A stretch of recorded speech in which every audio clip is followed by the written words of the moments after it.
9.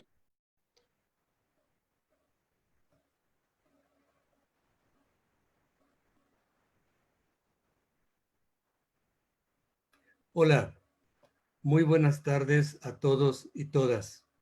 La Academia Mexicana de Derechos del Trabajo y de la Previsión Social tiene el gusto de presentar el cuarto panel virtual a las que las circunstancias de la enfermedad COVID-19 nos ha obligado para ponernos a trabajar acerca de los temas más trascendentes de la reforma en materia de justicia laboral.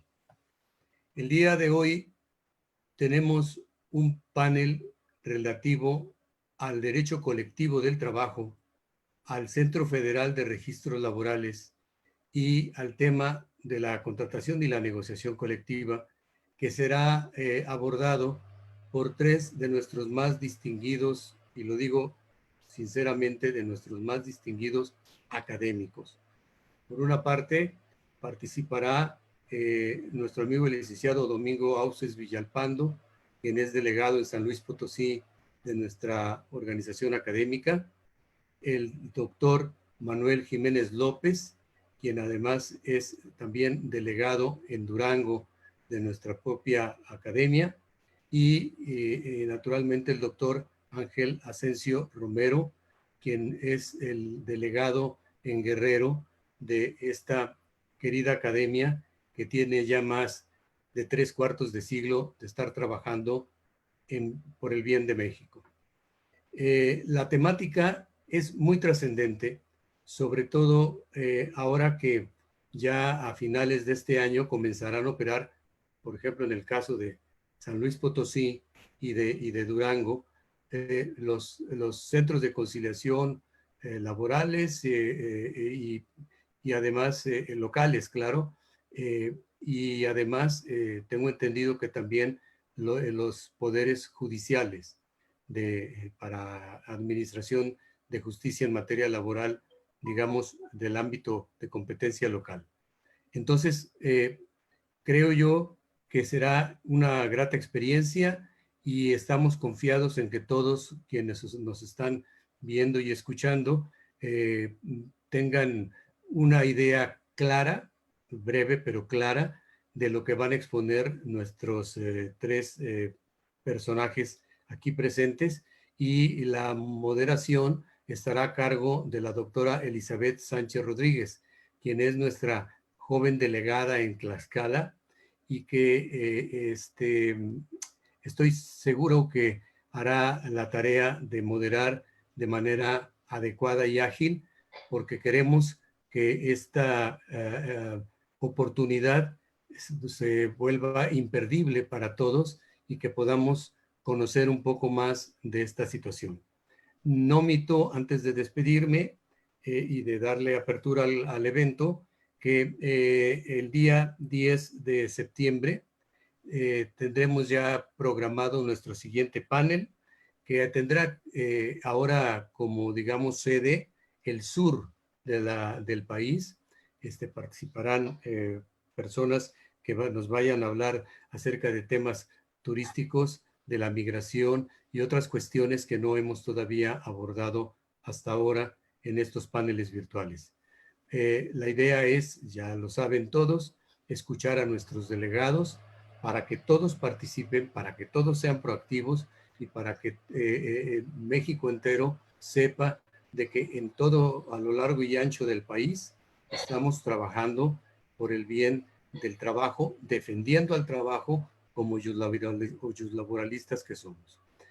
Dicho lo anterior, entonces lo que hago es declarar formalmente iniciado este cuarto panel virtual acerca del derecho colectivo del trabajo, el Centro Federal de Registros Laborales y la negociación colectiva, para que se haga cargo a partir de ahora en la moderación la doctora Elizabeth Sánchez Rodríguez. A todos, muchas gracias por su generosa participación y apoyo, y al público en general, pues confiamos de que les sea útil esto. Salgo de la imagen, pero me quedo conectado. Muchas gracias. Gracias, doctor Ángel Guillermo Ruiz Moreno. Primero quiero agradecerle por la invitación que me hizo para moderar este panel. Quiero saludar a todos los que nos acompañan esta tarde y les damos la más cordial bienvenida y agradecemos la presencia a este cuarto panel que se denominó como el Derecho Colectivo de Trabajo, el Centro Federal de Registros Laborales y la Negociación Colectiva. Asimismo, quiero dar la bienvenida a nuestros panelistas, quienes son expertos en Derecho Colectivo del Trabajo, doctor Jiménez López, delegado en el Estado de Durango, maestro Domingo Auces Villalpando, delegado en el Estado de San Luis Potosí, y doctor Ángel Asensio, delegado en el Estado de Guerrero. Bien, el derecho colectivo del trabajo en nuestro país ha pasado por diversos escenarios a lo largo de la historia, desde su instauración en la Constitución de 1917 hasta la reciente reforma a la Ley Federal del Trabajo del 1 de mayo de 2019, en la cual se modifican principalmente 3 puntos. El primero de ellos es el nuevo sistema de justicia, de impartición de justicia, que ahora está a cargo del Poder Judicial. El segundo es la creación del Centro Federal de Conciliación y Registro Laboral. Y finalmente el tercer punto, y es el tema que nos concierne esta tarde, que es la democracia sindical y la negociación colectiva. Esta reforma se debe a la firma del Convenio 98 de la Organización Internacional del Trabajo, el cual exige a los Estados miembros que velen por los trabajadores, porque los trabajadores gocen de una protección adecuada contra los actos de discriminación antisindical y también garanticen la protección de las organizaciones de trabajadores y las organizaciones de empleadores contra cualquier acto de injerencia y, por alguna de las partes. Este convenio ha sido ratificado en septiembre de 2018, con el cual México ya cuenta con 8 convenios fundamentales de los principios del derecho del trabajo, y que anteriormente solo contaba con 7. No obstante lo anterior, es necesario conocer también cuáles son los orígenes y el desarrollo del derecho colectivo del trabajo. Para ello, el doctor Manuel Jiménez López, delegado en el Estado de Durango, nos hablará al respecto. El doctor Manuel Jiménez López es doctor en Derecho por la División de Estudios de Posgrado e Investigación en la Facultad de Derecho de la Universidad Juárez del Estado de Durango, investigador nacional nivel 1 del Sistema Nacional de Investigadores, del CONACYT y Premio Nacional a la Investigación Jurídica 2007, otorgado por la Asociación Nacional de Facultades de Derecho e Institutos de Investigación Jurídica en el país. Doctor, bienvenido. Gracias, doctora, gracias por la amable presentación. Antes que todo, pues yo creo que es uniforme dar las gracias al presidente de nuestra academia, Ángel Guillermo Ruiz Moreno, por esa excelente idea que tuviste, Ángel, de que fuera a través de estos medios en el que externáramos nuestras ideas. Es como si estuviéramos en la academia, en una mesa de derecho y levantando nuestra mano como orador a favor o orador en contra. ¡Qué excelente de veras idea tuviste, Ángel! Mi agradecimiento. Ahora pues vamos a entrar al derecho colectivo de trabajo. Pero para hablar del derecho colectivo de trabajo tenemos que hablar del derecho. ¿Qué es el derecho? Desde luego que estamos conscientes que al derecho se le puede enfocar como valor, y aquí es el campo de la axiología jurídica, como hecho, y es el campo de la sociología jurídica, o como norma y principio, y es el campo de nosotros, de los juristas, ¿sí? El derecho como conjunto de normas, principios e instituciones que regulan la conducta externa de la persona en sociedad. Normas creadas o reconocidas por el Estado. El derecho tiene 3 fuentes. Debemos de aclarar esto y debemos aclarar que vamos a enfocar el derecho, o las fuentes del derecho, tenemos que hacerlo para enfocar también el estudio del derecho colectivo laboral. No vamos a hablar de las fuentes del conocimiento jurídico, que serían muchas. No, nada más las fuentes del derecho. ¿Cuáles son las fuentes del derecho? ¿Son fuentes reales o materiales? Fuentes formales y fuentes históricas. Vamos a concretarnos a las 2 primeras. Las fuentes reales o materiales son los hechos que el legislador o el creador de la norma tome en cuenta para crear precisamente esas nuevas reglas que van a regir en sociedad. Y las fuentes formales son los procesos de creación de las normas jurídicas. Y ahí vamos a encontrar todo el procedimiento legislativo que da como resultado la ley. Y posteriormente, como fuente formal del derecho, tenemos a la jurisprudencia y a la costumbre. Y vamos a dejarlas ahí, porque estas fuentes formales las vamos a tomar para definir, para afinar muy bien nuestro concepto del derecho colectivo de trabajo. ¿Cómo nace el derecho colectivo de trabajo? ¿Esas son iguales como las fuentes de todo derecho? Definitivamente que sí, definitivamente que sí. ¿Qué es lo que el legislador toma en cuenta para crear el derecho colectivo de trabajo? Bueno, hechos que pasan en la sociedad. Pero es de muy recientes años para acá en que se crea este derecho. Porque no existía el derecho colectivo de trabajo. Los que solamente cuentan con su fuerza de trabajo para poder subsistir, equivocadamente pensaron que las máquinas eran sus enemigos. Estamos hablando del maquinismo. ¿Y qué hacen? Destruyen las máquinas. Destruyen las máquinas, por lo cual el Estado, con su facultad de imperio, ¿qué hace? Prohíbe la asociación de trabajadores. Incluso no pueden llegar tampoco a suspender labores. Para esto yo creo que otro elemento que nos sería de mucha utilidad es ver el poder del Estado. El poder del Estado es uno. Para su ejercicio se divide en tres. El poder legislativo, que al ejercicio de la función legislativa crea el derecho.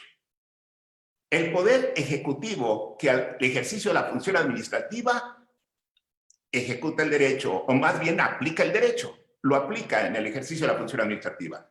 Y el poder judicial, que en ejercicio de la función jurisdiccional aplica e interpreta el derecho en caso de controversia. Bueno, existían normas en el siglo XVII y en el siglo XVIII, pero ninguna era referente al derecho colectivo laboral, ni siquiera al derecho laboral. ¿Cómo surgieron? Fue cuando se dan cuenta los trabajadores que su enemigo no es el Estado ni las máquinas, que tienen que luchar contra el dueño de los medios de producción, el que los está empleando con jornales irrisorios, con jornadas excesivas, y se unen y obligan al empleador a que celebre con ellos algunos convenios para prestar los servicios de la fuente, dentro de la fuente de trabajo. Y entonces en el siglo XVIII, ¿qué pasaba? Esa actividad que deja la persona, ¿sí?, por el pago de un salario, ¿cómo se consideraba? Se consideraba como un arrendamiento de persona. Para otros dicen como una mercancía. ¿Qué sucede en México? Bueno, también, pero a principios ya del siglo XIX, tampoco teníamos una normatividad que protegiera a los trabajadores. Y sin embargo, los trabajadores se unieron, ¿sí? Tenían en la mente aquella frase de aquel manifiesto de Carlos Marx y Federico Engels: proletarios de todo el mundo, únanse, uníos, la unión va a ser la fuerza. Suspendían labores en las fuentes de trabajo y obligaban a los empleadores a que les modificaran esas condiciones de trabajo. ¿De quién estaríamos hablando? Pues ponemos, por ejemplo, a la Casa del Obrero Mundial, antes de la Constitución de 1917. ¿Sí? ¿Por qué? Bueno, ahí tenemos varias huelgas que estallaron, suspensión de labores. ¿Y de cuántas estaríamos hablando? Aproximadamente unas 70 huelgas. Pero eran organizaciones de trabajadores. Para el principio del siglo XIX había dos tipos de organizaciones profesionales: las mutualistas, para ayudarse cuando alguien enfermaba o moría, y las otras, las anarcosindicalistas, donde sí se pedía modificación de las condiciones de trabajo. ¿Qué sucede ya en 1917? Algo hermoso para los juristas y para los juristas mexicanos. La Constitución de 1917 es la que primero crea normas sociales en beneficios de grupos marginados, en beneficio de aquellas personas que no tenían medios para subsistir. Ahí está el artículo 3º constitucional, el 27 y el 123. En el 123, sin apartado, ahí encontramos regulados que reguló precisamente las coaliciones de trabajadores. Dice, es una facultad, es un derecho de los trabajadores coaligarse en defensa de sus intereses comunes y también de los patrones, ¿sí? Porque ya vamos a hablar de sindicatos. Sindicatos como la Asociación de Trabajadores constituida para el estudio, defensa y mejoramiento de sus intereses comunes. También reguló la huelga, ¿sí? Pero ¿qué sucedió? En 1917 hubo que transcurrir un tiempo en que los trabajadores organizados suspendían labores, sí es cierto, pero eran obligatorios esos acuerdos que llegaban. Bueno, se necesitaba un órgano jurisdiccional que dirimiera controversias y diferencias entre trabajadores y patrones. Y también en 1917, en el artículo 123, en la fracción 20, se crean las juntas de conciliación y arbitraje. Conciliación y arbitraje. Lo que hoy tanto se pregona como los medios alternos de solución de controversias. ¿Qué son estos? Son medios alternos a la solución del proceso jurisdiccional. ¿Por qué? Porque el proceso jurisdiccional había ido en un trámite muy engorroso, lento, caro. Entonces, ¿qué se dijo en el constituyente original? Dice, no, vamos a dejarlo que sean ellos los que resuelvan su conflicto y que el Estado sea el que equilibre esto y crean las juntas de conciliación y arbitraje. Pero transcurre un tiempo hasta 1924 en que no se les perfila su naturaleza jurídica. Decían que los laudos que se emitían no eran vinculantes, no eran obligatorios. Tiene que venir la Suprema Corte de Justicia a definir en una tesis de la empresa Corona y decir, no, los laudos sí son obligatorios. Y entonces ahí se establece, en 1924, a las juntas de conciliación y arbitraje como el órgano jurisdiccional laboral. Pero, ¿qué pasa en 1931? En 1931 se crea la primera ley reglamentaria del artículo 123 constitucional. ¿Y qué sucede en su reglamentación? Desgraciadamente, aquí sí encontramos un método, un sistema que precisamente el Estado controla las organizaciones sindicales. Aquellas que habían logrado algunas reivindicaciones para sus agremiados por la lucha sin la entrada del Estado, ahora le dice, no, ahora tú vas a tener, para que tenga la facultad de suspender huelgas, primero te debo de reconocer como organización profesional, como sindicato. Yo te voy a dar un registro, ¿sí? Y además yo te voy a decir los requisitos para que estés las huelgas. Y entonces vemos lo que hemos estado sufriendo desde 1931 hasta 2017, ¿sí? El control del Estado sobre los sindicatos.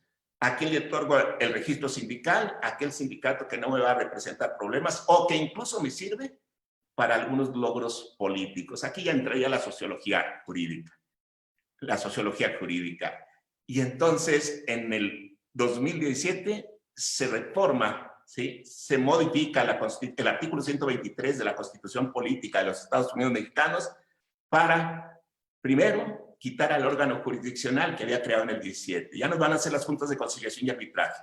Ahora van a ser los poderes judiciales, los federales y los locales. Pero también crea un órgano de control, un superórgano de control, pero no en el área jurisdiccional, la deja en el área administrativa, la deja en la administración pública, que dice centralizada y descentralizada, dicen que es descentralizada. Yo tengo mis dudas, porque los descentralizados tienen consejos, y tiene todos los que lo integran, ahí, a excepción del director, que va a tener un poder enorme, son secretarías de Estado. Este es un organismo centralizado. ¿Centralizado a dónde? A la Secretaría del Trabajo y de Previsión Social. ¿Y cuál va a ser el poder que va a tener? Va a tener el poder de decir a qué sindicatos registra, a quienes les niega el registro, qué huelgas autoriza o qué huelgas no autoriza. ¿Por qué decimos esto? Porque se les exige para que se constituyan una constancia de representatividad.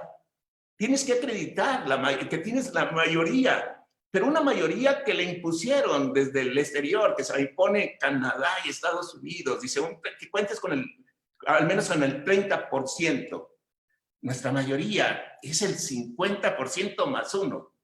Bueno, pero necesitamos esa mayoría para registrar sindicatos y para validar contratos colectivos. Lo que nosotros conocíamos como que el requisito de mayoría no era una exigencia hasta después de que se suspende labores, ahora quedó destrozado, a pesar de que todavía lo tengamos en el artículo 451 de la Ley Federal del Trabajo.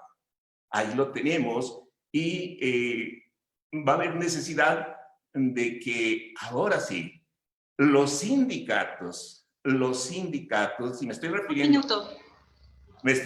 a todos los sindicatos, a los que controla el Estado y a los que no controla el Estado, se pongan muy atentos en el derecho colectivo del trabajo, ese derecho que va a regular relaciones entre empleadores y trabajadores colectivamente organizados en la constitución de sus sindicatos, estallamientos de huelga y las firmas de su contrato colectivo. Dejaría para el final los ordenamientos jurídicos que me faltan para perfilar muy bien el derecho colectivo del trabajo del 2020. Muchas gracias, doctor. Como acabamos de ver, es de suma importancia lo que nos ha mencionado el doctor Manuel Jiménez, ya que el conocer las fuentes del derecho y sobre todo el devenir histórico del derecho del trabajo, como lo ha mencionado, México es el primero en reconocer estos derechos sociales en la Constitución de 1917, en el artículo 123, artículo 3. Bueno, todas estas figuras del derecho del trabajo se han consolidado, pero también se han ido modificando de acuerdo a las necesidades, pero que no necesariamente han sido efectivas, como lo veremos más adelante. A continuación es el turno del maestro Domingo Auces Villapaldo, egresado de la Universidad Autónoma de San Luis Potosí, quien en su amplia experiencia laboral ha fungido como representante patronal ante la Comisión Regional de los Salarios Mínimos y ha sido integrante de la Junta Local de Conciliación y Arbitraje en el Estado. También ha fungido como director de DAF, Consultoría Jurídica, siendo asesor jurídico de diversas empresas e instituciones de crédito nacionales y extranjeras. Es profesor investigador de la Facultad de Derecho de la Universidad Autónoma de San Luis Potosí y delegado de la Academia Mexicana del Derecho del Trabajo y Previsión Social del Estado de San Luis Potosí. Doctor, bienvenido y le cedo la palabra.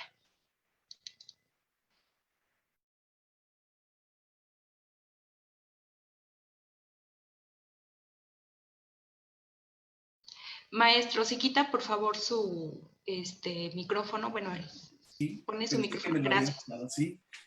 Gracias. Muchas gracias. Sí. Ángel Guillermo, muchas felicidades por esta labor.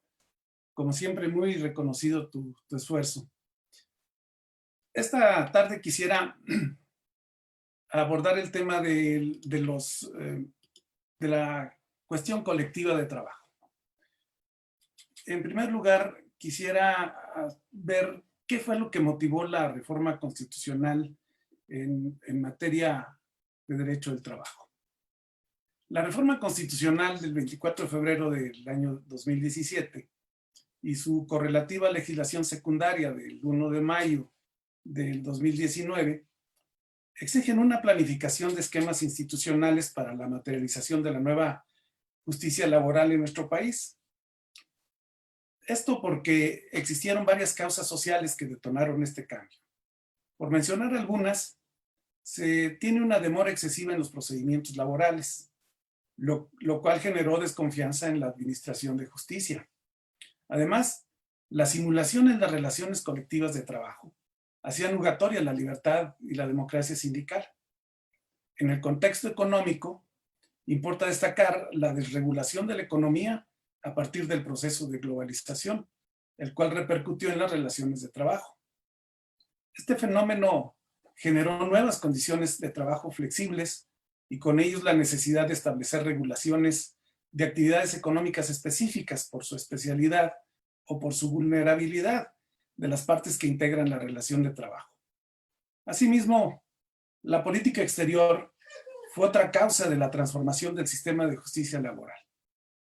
La ratificación por parte del Estado mexicano del Convenio sobre el Derecho de Sindicación y de Negociación Colectiva, la aprobación del Tratado de México, Estados Unidos y Canadá, el TEMEC, también exigió la armonización del marco jurídico nacional con los compromisos internacionales adoptados en materia de democracia sindical y negociación colectiva. Decíamos pues que en la reforma de la Ley Federal del Trabajo de 1 de mayo del 2019 se establecieron disposiciones relativas a la celebración y revisión y registro de los contratos colectivos de trabajo y desde luego la formación, la elección de dirigentes, la administración del patrimonio y la transparencia en la gestión de los sindicatos, que se destacan como novedades importantes. Decíamos que el voto personal, libre, directo y secreto de los trabajadores como garantía para la protección de la libertad de negociación colectiva. Esto se establece ya como un requisito para la validez de la celebración de los contratos colectivos de trabajo, que se compruebe conforme al procedimiento establecido en la ley, que los trabajadores eligieron el sindicato que desean que los represente en la celebración del contrato colectivo de trabajo, y para comprobar que los trabajadores conocen el contenido del contrato colectivo de trabajo, de su revisión, en su caso de su terminación, con la expresión de su voto personal, libre, directo, secreto. Se ordena que las autoridades, sindicatos y patrones deben coadyudar para que los procedimientos de consulta a los trabajadores se organicen de una forma tal que no afecte las actividades laborales en los centros de trabajo.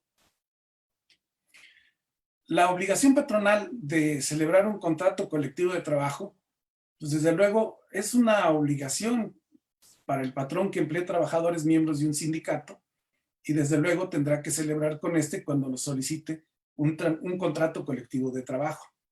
El sindicato deberá contar previamente con la constancia de representatividad expedida por el Centro Federal de Conciliación y Registro Laboral para solicitar la celebración del contrato colectivo de trabajo. Esta novedad viene a sustituir lo que conocíamos como toma de nota, en la que bastaba que la autoridad laboral registrara y reconociera legalmente la existencia del sindicato porque sus estatutos perseguían los fines de justicia social, equilibrio entre los sectores laborales, la finalidad de defensa, estudio y mejoramiento de sus intereses.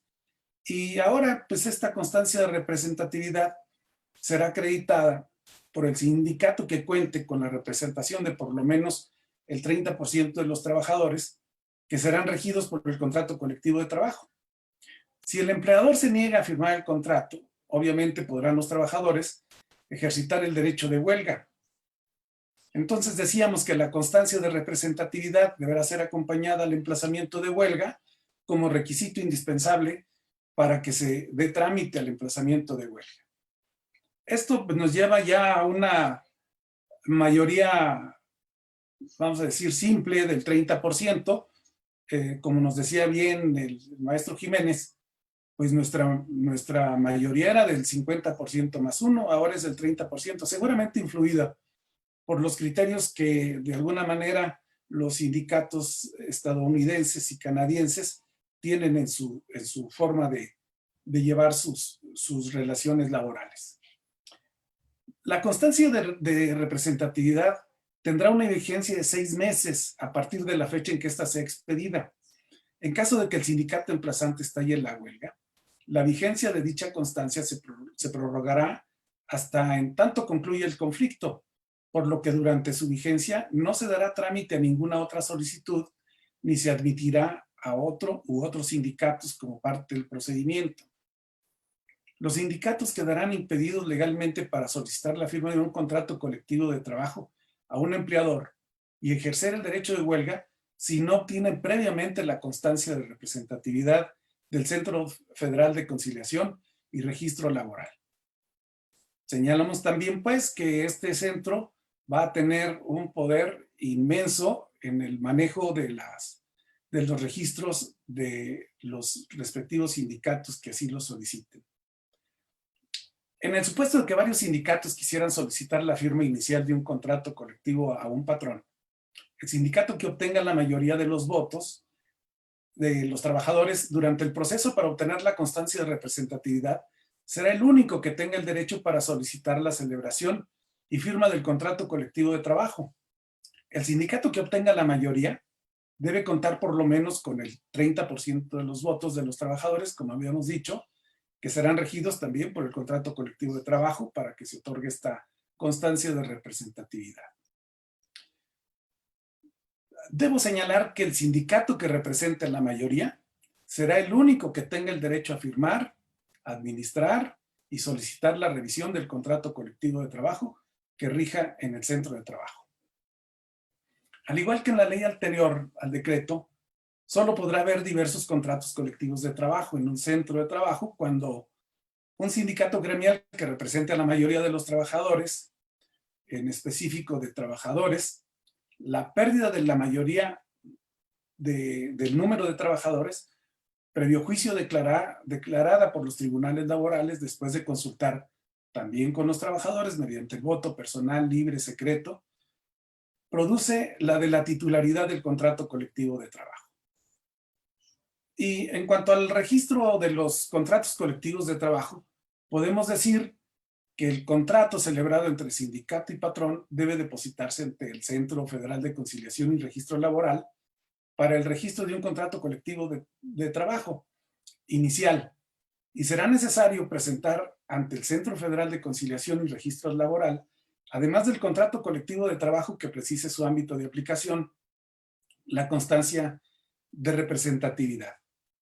El Centro Federal de Conciliación y Registro Laboral deberá resolver sobre el registro del contrato colectivo de trabajo dentro de los 30 días siguientes a su presentación. De acuerdo con lo anterior, los contratos colectivos no surten efectos con su presentación, sino hasta que sea emitido el acuerdo aprobando su registro por la autoridad registral. Aquí hay una situación que tenemos que valorar. Y este sería un tema interesante de discusión en una asamblea, pero aquí nos queda esta situación.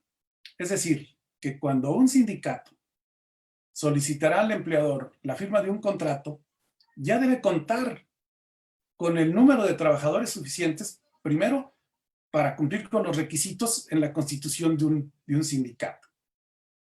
Segundo, debió haber celebrado su asamblea, debió haber electo una directiva, haber presentado su solicitud al Centro Federal de Conciliación y Registro Laboral para obtener la constancia de representatividad. El tema es que si eres una empresa de creación, vas a tener un contrato colectivo inicial. Entonces, ¿qué sucede si esta empresa apenas está colocando su primera piedra y no tiene trabajadores, pero la experiencia nos dice que van a llegar diversos sindicatos a requerir la firma de un contrato colectivo, pero si no tienes la constancia de representatividad, pues todavía no puedes emplazar.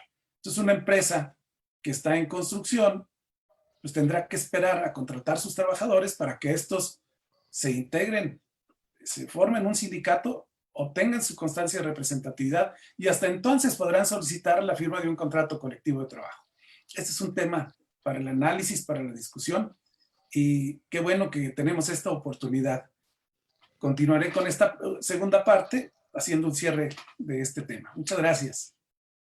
Gracias, maestro Domingo Auces. Muy importantes las aportaciones que nos ha hecho. A mí me gustaría mencionar, además de lo que nos ha compartido el maestro Domingo, que, bueno, reiterar nuevamente acerca del convenio 98, que representa uno de los 8 principios o acuerdos del derecho del trabajo, y el cual no había sido firmado por México desde su implementación en 1949. La Organización Internacional del Trabajo considera 8 acuerdos que están divididos en 4 categorías, las cuales son la eliminación del trabajo forzoso, la abolición del trabajo infantil, la eliminación de la discriminación y, desde luego, y lo más importante para este foro, es la libertad de asociación.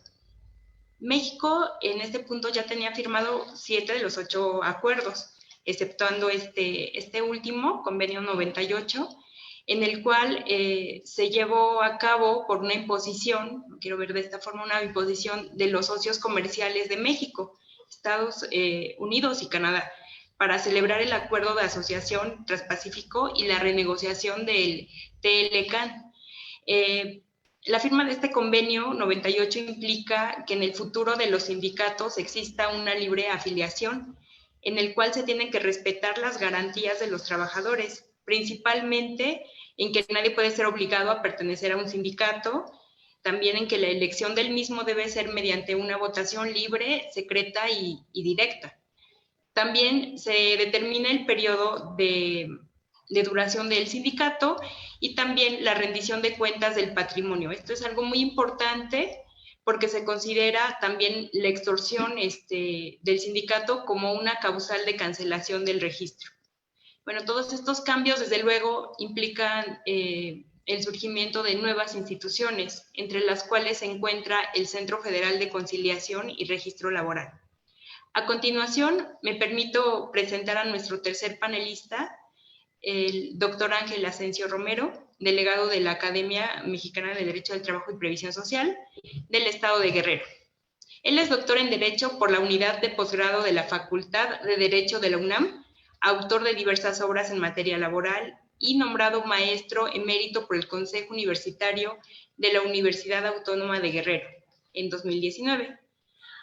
Sin más preámbulo, los dejo con el doctor Ángel Asensio Romero. Bienvenido, doctor. Muchas gracias. Quiero agradecer al doctor Ángel Guillermo Ruiz Moreno su acertada iniciativa de llevar a cabo este tipo de paneles que mucho ayudan al conocimiento del derecho laboral y sus nuevas figuras. Pues me toca hablar de este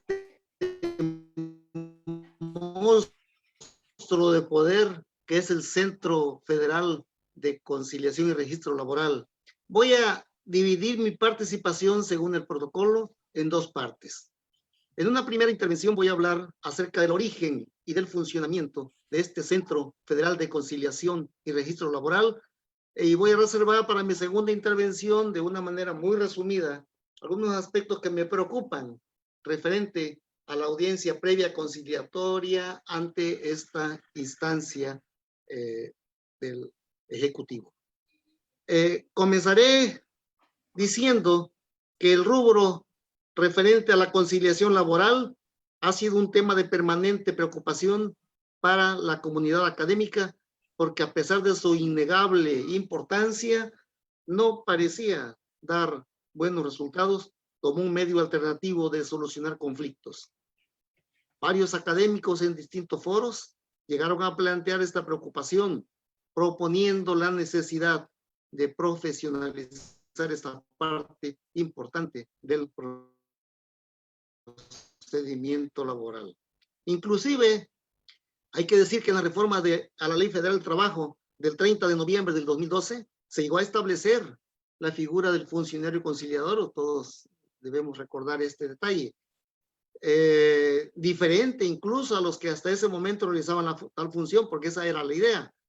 Es bien sabido que esto nunca funcionó, porque nunca fueron nombrados y la función conciliadora en el proceso laboral siguió siendo llevada a cabo por los funcionarios de la Junta de Conciliación y Arbitraje, el presidente o el secretario. Incluso hay que recordar que con motivo de dicha reforma desaparecieron las entonces juntas de conciliación y solo quedaron las de conciliación y arbitraje, y consecuentemente la ley, toda referencia a esta instancia desapareció automáticamente. Con posterioridad, en abril del 2015, el Centro de Investigación y Docencia Económica, CIDE por sus siglas, hizo público lo que se llamó Informe de Resultados de los Foros de Justicia Cotidiana, llevado a cabo por encargo de la Presidencia de la República, en donde se concluyó con la necesidad de realizar reformas y cambios sustanciales en materia laboral. Entre otros, porque también se vio cuestiones civiles, penales, etc. Se vio también ahí la necesidad de un procedimiento de conciliación forzosa y previa al proceso laboral llevada a cabo o que se llevaría a cabo por una instancia independiente de la autoridad jurisdiccional, que además sea competente para operar el registro de todos los contratos colectivos de trabajo, los reglamentos interiores de trabajo y las organizaciones sindicales, así como abarcó también todos los procesos administrativos relacionados con tales entidades sindicales. Además, se planteó la desaparición de las juntas de conciliación y arbitraje y sus sustitucionales ahora dependientes del Poder Judicial, entre otras importantes reformas. Consecuentemente, por ello, el 24 de febrero de 2017, recordemos que se reformó el artículo 123 constitucional, en cuya fracción 20 de dicho artículo se leía lo siguiente: antes de acudir a los tribunales laborales, los trabajadores y patrones deberán asistir a la instancia conciliatoria correspondiente. En el orden local, la función conciliatoria estará a cargo de los centros de conciliación especializados e imparciales que se instituyan en las entidades federativas. Dichos centros tendrán personalidad jurídica y patrimonio propios, contarán con plena autonomía técnica, operativa, presupuestaria, de decisión y de gestión. La ley continúa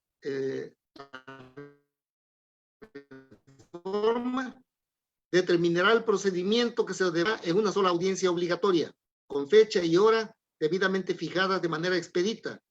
Las subsecuentes audiencias de conciliación solo se realizarán con el acuerdo de las partes en conflicto. La ley establecerá las reglas para que los convenios laborales adquieran condición de cosa juzgada, así como para su ejecución. En el orden federal, la función conciliatoria estará a cargo de un organismo descentralizado. A este organismo descentralizado le corresponderá además el registro de todos los contratos colectivos de trabajo y las organizaciones sindicales, así como todos los procesos administrativos relacionados. El organismo descentralizado, continúa la reforma a que se refiere el párrafo anterior, contará con personalidad jurídica y patrimonio propios, plena autonomía técnica, operativa, presupuestaria, de decisión y de gestión. Se regirá por los principios de certeza, independencia, legalidad, imparcialidad, confiabilidad, eficacia, objetividad, profesionalismo, transparencia y publicidad. Su integración y funcionamiento se determinará en la ley de la materia. Para la designación del titular de este organismo descentralizado, el Ejecutivo Federal, senadores, una terna, y con base en esas propuestas, esta Cámara realizará la designación correspondiente. Hoy ya sabemos que el procedimiento de designación ya se realizó y desde el 29 de julio fue designado por la Cámara de Senadores el maestro Alfredo Domínguez Marrufo, quien al parecer cumple cabalmente con los requisitos exigidos por la norma, o sea, capacidad y experiencia en las materias de la competencia del organismo descentralizado. Hay que recordar que hasta hasta el día de su designación era el subsecretario del Trabajo y Previsión Social, que no haya ocupado un cargo en algún partido político, ni haya sido candidato a ocupar un cargo público de elección popular en los 3 años anteriores a la designación y que goce de buena reputación, no haya sido condenado por delito doloso. Bueno, pues ya es sabido que la reforma constitucional del 24 de Un minuto. febrero de 2017 estableció un año y realizar los ajustes correspondientes. Esto, pues, todos sabemos, no se cumplió, porque fue hasta el 1 de mayo del año 2019, es decir, con más de 2 años de atraso, cuando se publicó las reformas a dicha ley, y hay que decirlo también, no es este el único incumplimiento. En su artículo segundo transitorio, se estableció como plazo para expedir la ley orgánica respectiva un máximo de 180 días contados a partir de la entrada en vigor del decreto de reforma hasta la propia Ley Federal del Trabajo. Y fue hasta el 6 de enero del 2020, con mucho retraso, pues, que fue publicada en el Diario Oficial de la Federación la Ley Orgánica del Centro Federal de Conciliación y Registro Laboral. Esta ley, ley orgánica contiene 25 artículos y 4 transitorios. Este fue aprobado previamente por el Congreso de la Unión desde el 14 de noviembre, hay que decirlo también, del 2019. El decreto presidencial que ordena su publicación se firmó desde el 3 de enero del 2020, pero se publicó 3 días después, es decir, el 6 de enero de este propio año. En el transitorio tercero del decreto de reforma al 123 constitucional, se estableció como plazo para el inicio de las funciones de la autoridad registral un espacio de tiempo no mayor de 2 años a partir de la entrada en vigor de dichos tales. El 1 de 2019 se cumplieron los 2 años y no parece cercana a la fecha de inicio de las funciones del centro referido. No obstante, la Ley Orgánica del Centro Federal de Conciliación y Registro Laboral, en su tercer transitorio, precisa que el procedimiento referido será realizado por esta instancia hasta que inicie sus funciones registrales y emita el protocolo correspondiente. Y no señala ni fija ninguna fecha ni ningún plazo para ello. Tal vez sea esta la principal justificación y la vigencia del último párrafo del tercer transitorio del decreto que reforma el 123 al establecer lo siguiente: hasta en tanto el Centro Federal de Conciliación y Registro Laboral no inicie sus funciones registrales, las juntas de conciliación y arbitraje, al igual que la Secretaría de Trabajo y Previsión Social, continuarán con las funciones registrales previstas en la Ley Federal del Trabajo vigente en el momento de la entrada en vigor del presente decreto. Dejo hasta aquí esta primera intervención y me reservo para la segunda aspectos importantes que tienen que ver con la audiencia previa y de conciliación ante este importante organismo. Muchísimas gracias. Muchas gracias, doctor Ángel Asensio.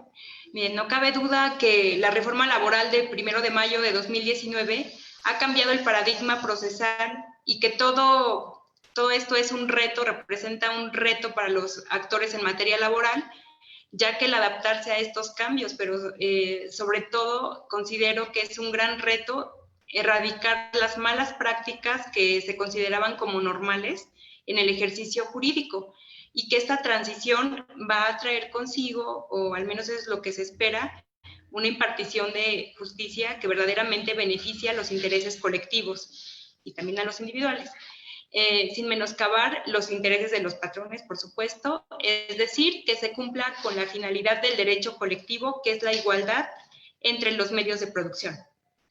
A continuación, vamos a pasar a la segunda participación por parte de nuestros panelistas y recordándoles que tienen 7 minutos para su participación.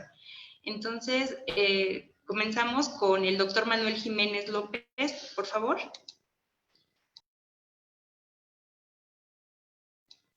Doctor, ¿podría poner su audio, gracias. Gracias, doctora. Bueno, nos quedamos en que íbamos a mencionar el marco jurídico del derecho colectivo de trabajo. Vamos a ubicarnos en la corriente del tiempo. En el año 1919 se crea la Organización Internacional de Trabajo y en 1948 precisamente México firma ese artículo 87 de la libertad sindical. Y en esto de la libertad sindical lo firma México, lo ratifica el Senado y conforme al artículo 133 es obligatorio para nosotros, porque dice el artículo 133 de la Carta Magna que todos los tratados o convenios firmados por el presidente y aprobados por el Senado que estén de acuerdo con la Constitución, desde luego, serán la norma máxima del país. Entonces, también ese convenio 89 fue firmado, fue determinado por la Organización Internacional del Trabajo, pero México no lo ratificó desde entonces, desde ya de 1950. Hace ¿qué? 70 años que no lo había ratificado. Bueno, pero ¿qué tenía? Este convenio, ¿a qué obligaba a los países? Principalmente a que no hubiera discriminación. A que no hubiera discriminación y a la democracia sindical. Pero notemos que en ambos convenios siempre dice que las organizaciones profesionales, los sindicatos, se iban a regular por sí mismos, que el Estado no tenía que entrar. Él nada más iba a revisar cómo estaban sus estatutos. Los estatutos eran el acta constitutiva. Vamos. Por eso algunos expertos en derecho laboral, como Néstor de Buen, siempre hasta su muerte pugnó porque desapareciera el registro sindical, porque era la forma en que el Estado tenía controlado a los sindicatos, a las organizaciones profesionales para los fines pues, que ya todos conocemos. Pero vamos a ubicarnos ya en tiempos modernos. Vamos a ubicarnos en el año de 2011, en junio de 2011, el 10 de junio de 2011, cuando se reforma precisamente nuestra Carta Magna. ¿Sí? Y ahí se perfila muy bien qué son los derechos humanos, los derechos fundamentales. Recordemos, Ferrayol le dice, los derechos humanos los tenemos todos, y los derechos fundamentales, los derechos humanos, cuando están en un ordenamiento jurídico popular, ya son derechos fundamentales. Y adquiere México la obligación de respetarlos, protegerlos, los derechos humanos. ¿Y qué mejor derecho humano que el derecho al trabajo? El derecho a utilizar esos medios para lograr mejores condiciones de trabajo. ¿Cuáles medios? Suspensión de labores si no llegamos a un arreglo. ¿Sí? Para lograr ¿qué? El contrato colectivo de trabajo. Ahora, ¿cuál es el marco jurídico que actualmente nos rige? Pues son los convenios que en materia de derechos humanos ha firmado México, todos. Y específicamente para esta reforma, como ya lo mencionó Domingo Auces, pues fue el TECMEC, el capítulo 23 del TECMEC, si ustedes lo leen, es precisamente lo que contiene la reforma de la Ley Federal del Trabajo del 1 de mayo de 2019. Fue una obligación, no la impusieron, dicen ellos, no la impusieron. Bueno, dejaron que se la impusieran, porque hubo bastante tiempo. La reforma constitucional se da en el 2017, el 24 de febrero de 2017. Y se tardan 2 años para adecuar esa reforma. Desde luego los juristas trabajamos con el derecho, pero ya dijimos que el derecho no solamente es conjunto de normas, es conjunto de principios y debes de diferenciar muy bien a qué sector del derecho te estás refiriendo. En el derecho encontramos 3 grandes sectores. El derecho público, si regula relaciones de supra-subordinación. El derecho privado, si regula relaciones de coordinación.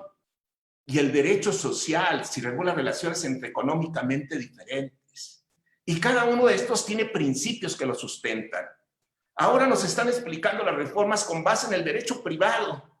El derecho privado se sustenta en el principio de libertad de estipulaciones. Las partes se obligan en los términos y condiciones que quisieron hacerlo. Eso no opera en el derecho social. En el derecho social impera el principio de justicia social.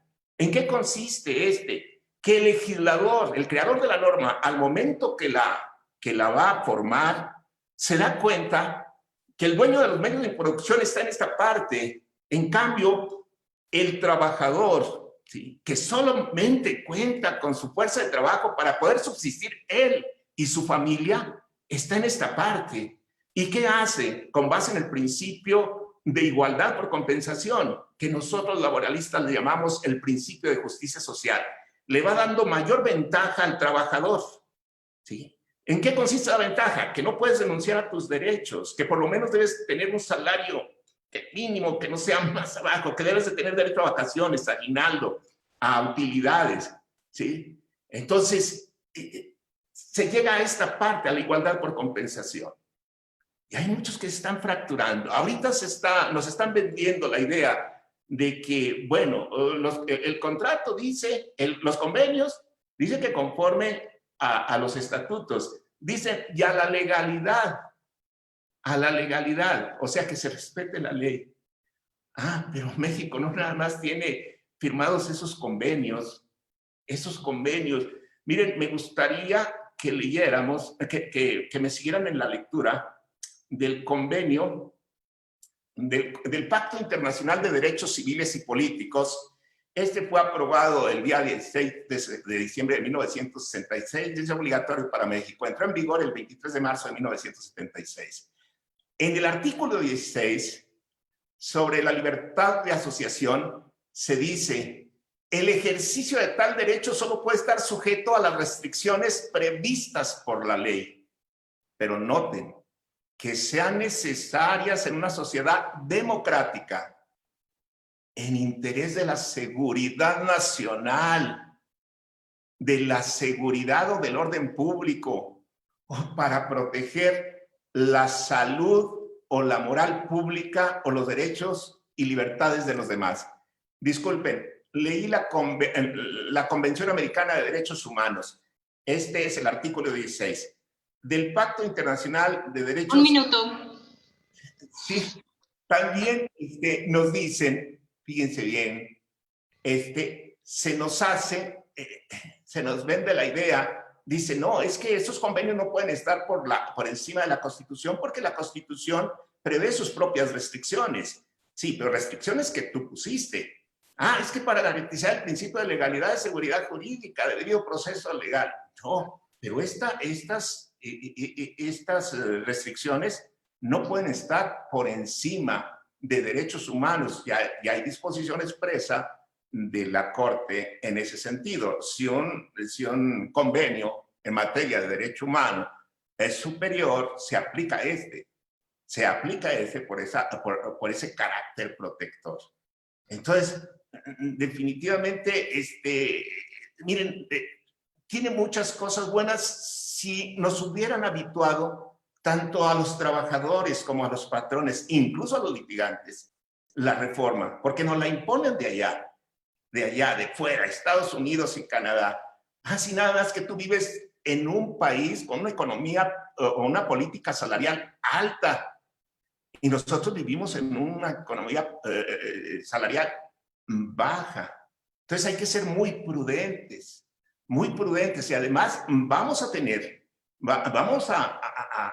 vender la idea que se respete la norma, porque si no, como empezó el derecho colectivo de trabajo, empezaron con su derecho a la huelga, es decir, no había la huelga, no había el derecho de huelga, es un derecho a la huelga, suspenden labores. Era necesario regular para meterlos en un cauce jurídico, el derecho de huelga. Ahora a ver qué vas a hacer, Estado, cuando los sindicatos, que hay muchos y con mucha gente, no te digan, no te cumplo, pues no te doy tu registro, pues te suspendo y te tomo el Tren Maya que vas a hacer, y te tomo aquel, y te tomo esto, y te voy a meter a la cárcel. Mete a la cárcel, ¿a cuántos? Entonces, el derecho es un instrumento para el bien común, para la seguridad de todos. Hoy, en verdad, como dicen los jóvenes de ahora, se vieron jefes con esa reforma que hicieron, una reforma que te exigen, ya para todo, ya no hay requisito previo de mayoría, de fondo, porque ni hasta el fondo ahí le pegaron. ¿sí? Un ente desconcentrado con un poder enorme para decir qué sindicato registro y qué contrato colectivo es válido. Disculpen, es cuanto. Muchas gracias, doctor. Bueno, lo que acaba de mencionar es de suma importancia, ya que el derecho colectivo, seré breve en este punto, tiene diversas connotaciones, pero todos se resumen al final en el bien común de la colectividad. Y bueno, esto también se tiene que ver desde una perspectiva del respeto a los derechos humanos, como dentro de del derecho social, que representa ese respeto por los derechos humanos de los trabajadores. Ahora bien, vamos a pasar a la segunda participación del maestro Domingo Auces, recordándole igualmente que tiene 7 minutos para su disertación. Muchas gracias. Ahora sí. Muy bien, yo quisiera continuar hablando de democracia sindical y negociación colectiva, porque para hablar de derecho colectivo, pues necesariamente tenemos que atender a las cuestiones sindicales.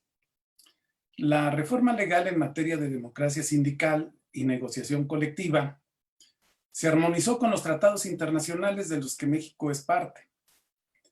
Y para garantizar el principio de representación democrática en la elección de directivas, se precisaron los requisitos en los estatutos sindicales, particularmente la forma y los procedimientos para la elección y el plazo de las convocatorias.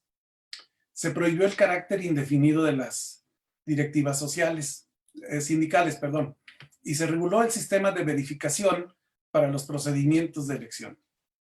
En materia de negociación colectiva, se prevé que los sindicatos podrán solicitar la firma de un contrato colectivo de trabajo y podrán emplazar a huelga una vez que acrediten que cuentan con el respaldo de, por lo menos dijimos antes, el 30% de los trabajadores afiliados, mediante la constancia de representatividad correspondiente. En el caso de que 2 o más sindicatos contiendan por el derecho a negociar y celebrar el contrato colectivo, este corresponderá al que obtenga el mayor número de votos, conforme al procedimiento de consulta de los trabajadores. También es una novedad que para resolver los conflictos de titularidad o de impugnación en elecciones, en los casos en que se ofrezca la prueba de recuento de trabajadores, se faculta al juzgador para requerir información al Centro Federal de Conciliación y Registro, al Infonavit, al Instituto Mexicano del Seguro Social y al Sistema de Administración Tributaria, al SAT, y demás autoridades que por su naturaleza, en función de su actividad, puedan tener información de los trabajadores del centro de trabajo. Lo anterior, para que se integre el padrón de trabajadores que formarán parte del recuento. En cuanto al tema de la, vamos a decir, de la incorporación de estas nuevas reglas para los sindicatos, podemos decir que estas toman como base la reforma constitucional de febrero del 17, en que se hace una reforma procurando los principios fundamentales de representatividad en las organizaciones sindicales y certeza en la firma, registro y depósito de los contratos colectivos, por lo que ordenó la instrumentación de diversas disposiciones que garantizaran la democracia sindical.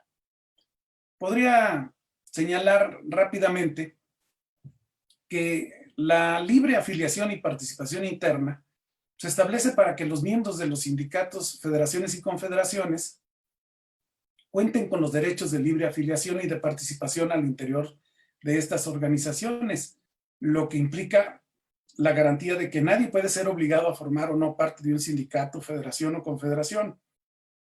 Que los procedimientos de elección de las directivas de los sindicatos debe ser mediante el voto personal, libre, secreto, directo de cada uno de sus miembros. Que el periodo de duración de las directivas no podrá ser por tiempo indefinido o de una temporalidad que obstaculice la participación democrática de los afiliados. La directiva de los sindicatos, de las federaciones y confederaciones deberán rendir cuenta completa y detallada de la administración de su patrimonio. Otra situación que se prevé con esta reforma es la cancelación de los registros sindicales, particularmente la cancelación por extorsión. Entonces, se establece como nueva causa para la cancelación del registro de los sindicatos, federaciones y confederaciones que sus dirigentes, apoderados o representantes legales incurran en actos de extorsión en contra de los patrones cuando exijan un pago por desistirse de un emplazamiento a huelga o por abstenerse de iniciar o continuar con un reclamo de titularidad del contrato colectivo de trabajo. Esta conducta podrá servir de base para demandar por vía jurisdiccional la cancelación del registro sindical. Por otra parte, ya quedó señalado que todos los sindicatos del país deben de registrarse en el Centro Federal de Conciliación y Registro Laboral. Esto es, este centro deberá ser pública para consulta de cualquier persona la información que los registros de los sindicatos y podrán expedir copias de los documentos que obren en los expedientes de registros de quien los solicite. También se establecen procedimientos para la elección de la directiva sindical o de las secciones sindicales. Evidentemente, se establecen los requisitos para la convocatoria de elección. Se debe garantizar que la votación de los miembros se desarrolle de una manera segura, directa, personal, libre. De incumplirse estos requisitos de procedimiento, la elección va a estar afectada de validez. Y para la integración de las directivas, ya sabemos que se requiere la participación del 30% de sus afiliados. Además, deben observarse el tema de género, la equidad de género. Finalmente, bueno, tienen obligaciones de rendir cuentas del patrimonio sindical, pero yo creo que las obligaciones de hacer pública la administración del patrimonio sindical va a poner de manifiesto el destino que sus dirigentes hacen de sus ingresos y de su patrimonio.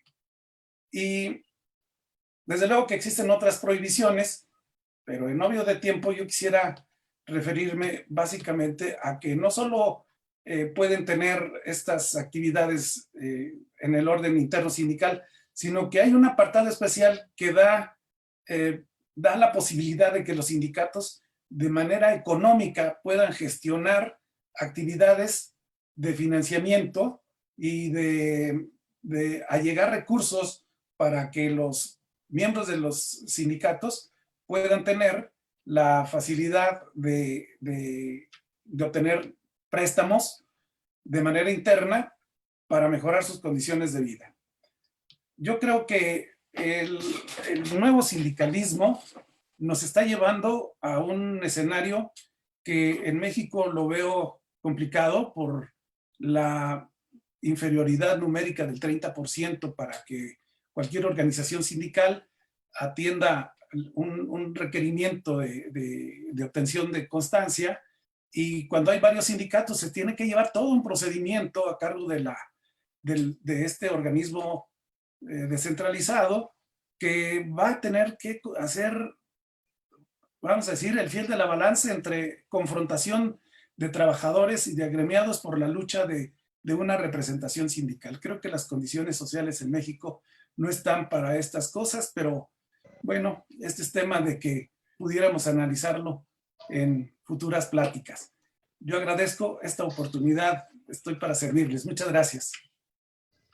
Muchas gracias, maestro. El tiempo definitivamente no nos ayuda porque son temas bastante amplios. Y bueno, en cuanto a lo que nos acaba de mencionar, definitivamente el paradigma del derecho colectivo de trabajo trae consigo nuevas obligaciones para los sindicatos, como la rendición de cuentas, beneficios y prohibiciones.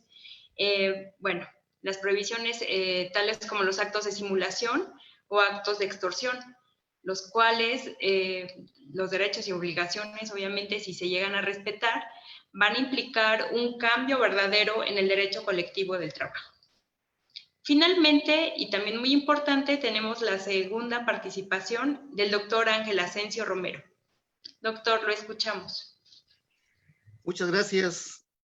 Pues el tiempo es nuestro peor enemigo y ha victimizado hoy a mis compañeros Manuel y Domingo. Voy a tratar de ser breve y tratar de ajustarme al tiempo. Tal como prometí, en esta segunda intervención voy a hablar de algunas opiniones importantes que tengo respecto a la audiencia previa y de conciliación ante este que hoy llamo monstruo de poder, que es el Centro Federal de Conciliación y Registro Laboral.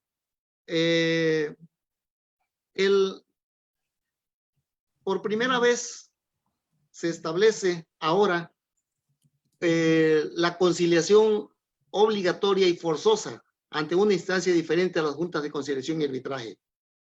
¿Quieres presentar una demanda laboral? No puedes.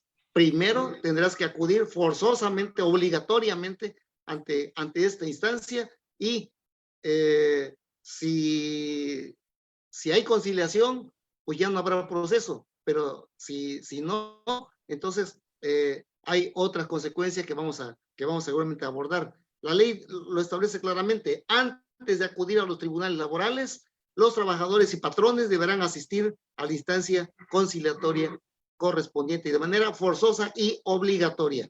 Un aspecto que hay que tomar en cuenta. Algo que a mí me preocupa mucho, lo que establece el inciso C del artículo 684, los elementos aportados por las partes en el procedimiento conciliatorio no podrán constituir prueba o indicio en ningún procedimiento administrativo o judicial. Eso está bastante preocupante. ¿Por qué? La justificación que se da, yo la encuentro en el proyecto de una manera que no me convence. Dice lo siguiente: de manera destacada y con el objeto de privilegiar flexibilidad, apertura y eficacia en la conciliación, se dispone que los elementos aportados por las partes durante la conciliación no podrán constituir prueba o indicio en ningún procedimiento administrativo o judicial. La información aportada por las partes en el procedimiento de conciliación no podrá comunicarse a persona o autoridad alguna, a excepción de la constancia de no conciliación. Y es lo único que podemos exhibir en todo caso en un proceso. ¿Por qué digo yo que esto es una aberración? Pensemos nosotros que la conciliación puede ser exitosa, pero también puede ser no exitosa, también puede no ser exitosa. Si la conciliación es exitosa, pues ya no hay proceso, ya no hace falta absolutamente nada. ¿Por qué? Porque ya hubo conciliación, pero pensemos que tal vez no sea una conciliación exitosa. Imaginemos nada más un caso y con esto pongo punto final a este punto. Imaginemos nosotros la posibilidad de una relación laboral reconocida, aceptada en el procedimiento conciliatorio, pero negada en el proceso jurisdiccional. Simplemente no podemos ofrecer prueba ninguna en el sentido de que esa relación laboral se aceptó. ¿Por qué? Por prohibición expresa de la ley. Eso es una verdadera aberración jurídica, le llamo yo. Al recibir la solicitud, un punto más de conciliación, la autoridad conciliadora le va a asignar al trabajador un número de identificación único y un buzón electrónico. Este va a servir para comunicaciones en lo que hace al procedimiento de conciliación prejudicial. Todavía hoy no sabemos los efectos o resultados que tendrá esta medida. Pregunto, ¿se capacitará previamente a los trabajadores para que sepan usar o manejar estas herramientas tecnológicas? Eso sin considerar todavía que hay regiones en el país en las que todavía están en pañales en cuestiones de conocimientos de estas tecnologías. Un punto más que considero también importante. El trabajador que solicita la conciliación deberá acudir personalmente a la audiencia. Podrá asistir acompañado por una persona de su confianza, sí, pero no se reconocerá a esta como apoderado. ¿Por qué? Porque se trata, dice la ley, de un procedimiento de conciliación y no de un juicio. Es decir, el acompañante no puede intervenir ni hablar por el trabajador. Su función es, lo leo textual, es solo de acompañante. La ley no concede ninguna intervención ni calidad de abogado o apoderado legal. Recordemos que lo que no está en la ley no existe. La autoridad conciliadora no le puede dar facultades o facilidades al acompañante porque la propia ley no lo autoriza a ello. De poco o nada sirva que se agregue por ahí que no obstante el trabajador también podrá ser asistido por un licenciado en Derecho, abogado o procurador de la defensa del trabajo, si no se le va a reconocer el carácter ni de defensor, ni de apoderado, ni de abogado. Grave el asunto. Sigue diciendo la ley, una vez que se celebre el convenio, en caso de que haya convenio, ante los centros de conciliación, adquirirá la condición de cosa juzgada, teniendo la calidad de un título para iniciar acciones ejecutivas sin necesidad de ratificación. Cualquiera de las partes de la ley podrá promover su cumplimiento mediante el procedimiento de ejecución de sentencia que establece esta ley ante el tribunal competente. Fíjense bien, cuando la ley establece que cualquiera de las partes podrá promover su cumplimiento, se puede caer en el absurdo de suponer que el patrón, por ejemplo, puede promover la ejecución de la resolución que le perjudique, lo cual es a todas luces imposible y de, a mi juicio, difícil realización. Finalmente, quisiera hacer una observación que considero importante, porque se trata de una circunstancia que buscando mayor celeridad en el procedimiento, nos encontramos que por el contrario, nos atrasa aún más y resulta entonces una medida contraproducente. Un minuto. Sí. La regla general establece que una vez solicitada la conciliación, en este caso por el trabajador, se señale fecha de audiencia, de audiencia conciliatoria. En este caso, dentro de los 15 días siguientes, esa es la regla general, a la fecha de presentación de la solicitud, a menos que el trabajador interesado solicite agilizar el procedimiento, en cuyo caso se fijará la audiencia de conciliación dentro de los 5 días siguientes, entregándole el citatorio para el patrón, al trabajador, para que éste se encargue de hacérselo llegar. ¿Qué pasa si el patrón no se presenta? Entonces se procede como si no hubiera habido tal cita y se va a citar de nuevo, señalándose nueva hora, nueva fecha para la audiencia de conciliación, o sea, dentro de los siguientes 15 días, tal como dispone la ley, lo cual quiere decir que perdimos lamentablemente una gran parte del tiempo. Muchas gracias. Gracias, doctor Ángel Asensio.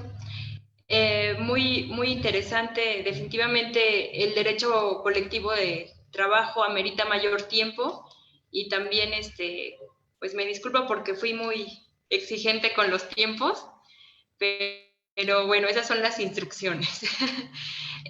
Bueno, quiero agradecer y felicitar a los panelistas por sus valiosas aportaciones que nos han hecho en este panel.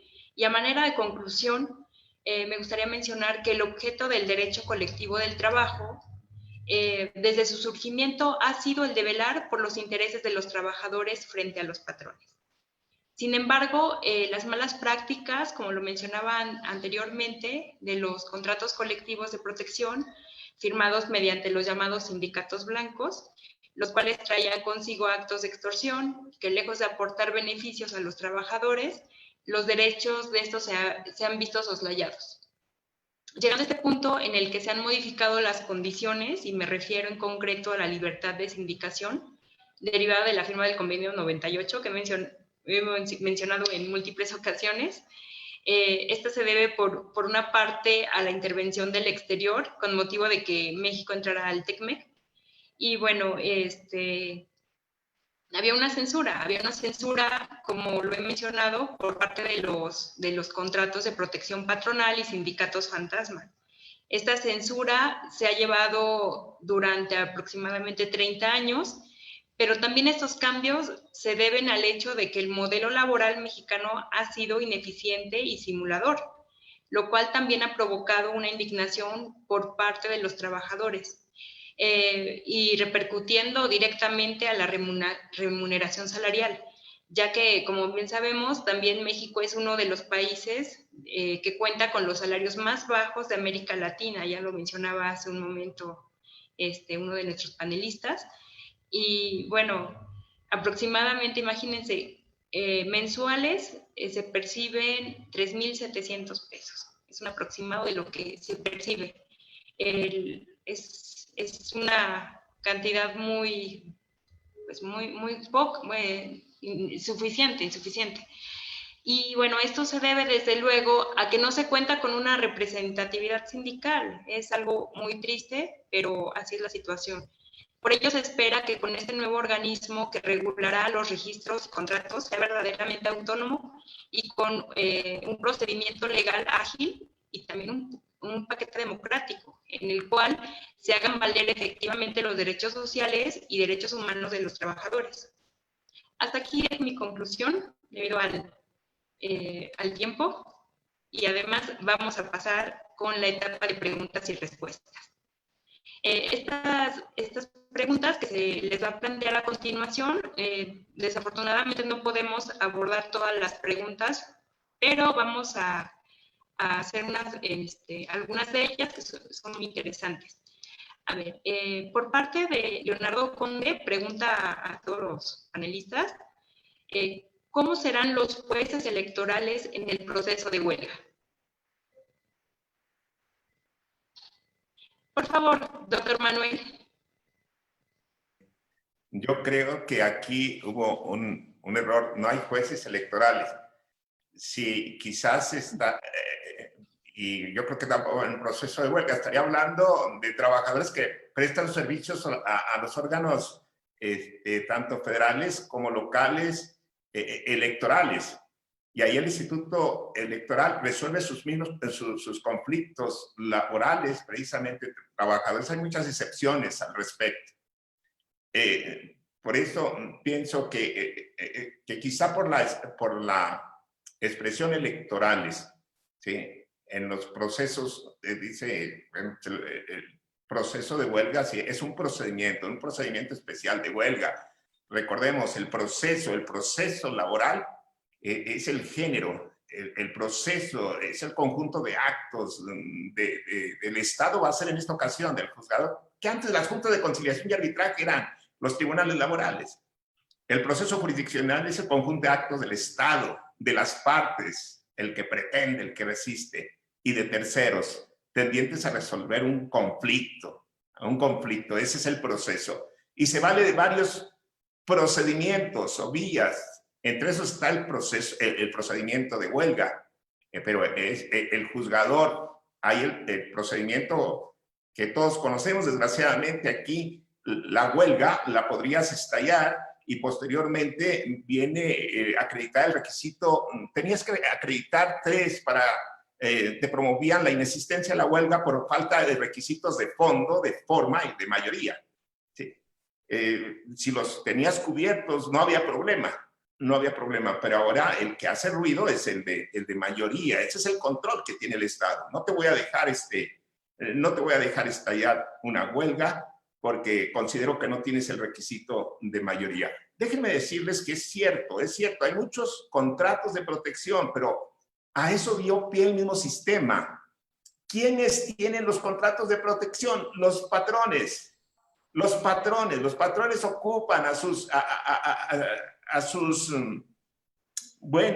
sindicatos fantasmas. Dice, antes de que entre otro de aquellos, los clasifican por colores, rojos, verdes. Yo hago mi sindicato blanco y impido que me estalle una huelga porque la Ley Federal del Trabajo decía que si hay un contrato colectivo depositado, la solicitud que se presente un contrato colectivo no vale. Perdón, creo que me extendí mucho, pero me llamó la atención eso de electorales. Y disculpe, Domingo y Ángel, que me adelanté. Está bien, muy bien. Gracias, doctor, no pasa nada. La siguiente pregunta nos la realiza Castañeda Asociados Laboralistas y es la siguiente. ¿Qué pasará si existen 2 sindicatos con el 30% y comparecen por la constancia de representatividad y cómo se desahogará el juicio? ¿Tú si quieres comentarlo, Ángel? ¿Qué? Bueno. si nos... Bueno, si ustedes gustan, yo lo abordo. Por favor, doctor. ¿Sí? Sí. Bueno, cuando ocurren, en realidad pueden ocurrir todos los sindicatos cuando se trata de un nuevo contrato colectivo. Se presenta la solicitud firmada por lo menos 30% de los integrantes del sindicato. Entonces, la autoridad registral lo que hace es hacer pública la solicitud de registro de esta asociación y convoca, le notifica al patrón, pero también le notifica si hay otros sindicatos interesados. Y si hay otros sindicatos interesados, deben concurrir también con su 30%. Entonces, si hay en el escenario 2 sindicatos con el 30%, entonces se inicia el procedimiento de mayoría. Es decir, que la autoridad registral ahora sí se convierte en un árbitro para efectos de determinar quién tiene la mayoría. Y se inicia un procedimiento de recuento siguiendo el procedimiento establecido en la ley. Que eso lo conoce muy bien Ángel Asensio. ¿Sí? Nada más me gustaría precisar en relación a ese organismo público descentralizado que es el Centro Federal de Conciliación y Registros y Registro Federal. Notemos, es de naturaleza administrativa y hablábamos que su función, la principal función además debe ser de aplicación de la ley. No debe de ser de interpretación, porque no está dentro de su naturaleza. Se dice, las juntas de conciliación y arbitraje tienen que desaparecer porque no están dentro del poder judicial. El que emite, el que aplica e interpreta el derecho en caso de controversia es el poder judicial. Pero ahora tú tienes a un organismo descentralizado en el área administrativa que prácticamente va a ser un juzgador. Él te va a decir, él es el que va a decir quién tiene la mayoría y ese es el que puede emplazar a huelga. Eso no es correcto. Eso no es correcto. Demasiado poder solamente nos da la certidumbre de que es para controlar a los sindicatos, tanto los rojos como los blancos, como los azules, como los que sean. Se debe de cuidar mucho estos aspectos. Aquí Ángel hablaba de quién es ahorita el director. Pues el director desde que se modificó la Ley Federal del Trabajo ya sabíamos quién iba a ser, porque uno de los requisitos es que desempeñara cargos administrativos. Iba dirigido al subsecretario de Trabajo y Previsión Social. Entonces, deben de cuidar mucho el aspecto del derecho. El derecho es para lograr esa paz social. Esa paz social. Necesitamos ponernos que sea una mesa, pero donde estemos todos, que sea la academia y que les digamos, miren, les voy a decir cuál va a ser la falla. Les voy a decir cuál va a ser la falla en cuanto los trabajadores tienen mucho de dónde tomar, irse a la Corte Interamericana de Derechos Humanos y pueden ganar. ¿Por qué? Porque estamos bajo la jurisdicción de la Corte Interamericana de Derechos Humanos desde 1994. Pero ¿qué pasa con estos órganos internacionales? Son muy tardados. Pero en esa tramitación de esos conflictos, los trabajadores se pueden desesperar y pueden ir a su derecho a la huelga, en lugar de que se encaucen por el camino jurídico en su derecho de huelga. Muchas gracias, doctor Manuel. Vamos con la última pregunta. Esta va dirigida para el doctor Ángel Asensio, de parte de Jesús Mesa Ortiz. Y bueno, nos dice, para terminar con un marcado centralismo, el Centro Federal de Conciliación y Registro Laboral hubiera sido conveniente que fuese un organismo autónomo dadas las circunstancias para desempeñar. ¿Qué opina usted? Bueno, esto de organismo autónomo, yo tengo una opinión muy, muy especial. Miren, se creó un Frankenstein jurídico. No sé si eso lo explica todo. Un monstruo de poder lo manejé yo desde el principio. Esto de que el registro de un sindicato dependa de un organismo de este tipo, pues ya nos habla claramente de la naturaleza de lo que se espera de él. Ningún sindicato va a existir de aquí en adelante si el encargado de este organismo, quien dirige este organismo, decide que ese organismo no pasa. Ningún sindicato, ningún contrato colectivo, ningún reglamento interior no va a pasar. ¿Sí? Claro que para eso hay mecanismos, y esos mecanismos ya lo decía con toda claridad el doctor Manuel Jiménez. El sindicato tiene poder, y un poder fáctico, de hecho, al margen de lo que diga la ley, de lo que nos quieran hoy imponer. ¿Qué va a pasar si los sindicalistas un día determinado deciden no aceptamos este procedimiento y nos vamos a instancias internacionales de derechos humanos? Ya lo dijo desde el 2011. Las cosas cambiaron radicalmente. Los derechos humanos hoy están por encima de cualquier disposición constitucional. Y lo que estamos viendo hoy con esta criatura, lo que estamos viendo es una abierta y flagrante violación de estos derechos. Por eso yo coincido en la apreciación de Manuel Jiménez y de lo que expresa también Domingo. ¿Qué es eso de que con 30% es suficiente para que un sindicato tenga reconocimiento? Eso lo hemos criticado bastante aquí en el seno de la academia, en donde uno se pare, siempre la representatividad es a partir del 50% más uno. Pero aquí resulta que con un 30% ya el sindicato puede estar registrado. Cuidado, porque esto lleva jiribilla. Cuidado, porque esto va a depender en todo caso de la voluntad o de cómo amanezca el titular del organismo. Cuidado. Muchas cosas están por verse, y hoy estamos ante un monstruo de poder que no sabemos cuáles son sus reales alcances. Bueno, muchas gracias por la respuesta a todos ustedes. Por el tiempo, desafortunadamente no podemos contestar el resto de las preguntas, que son bastantes.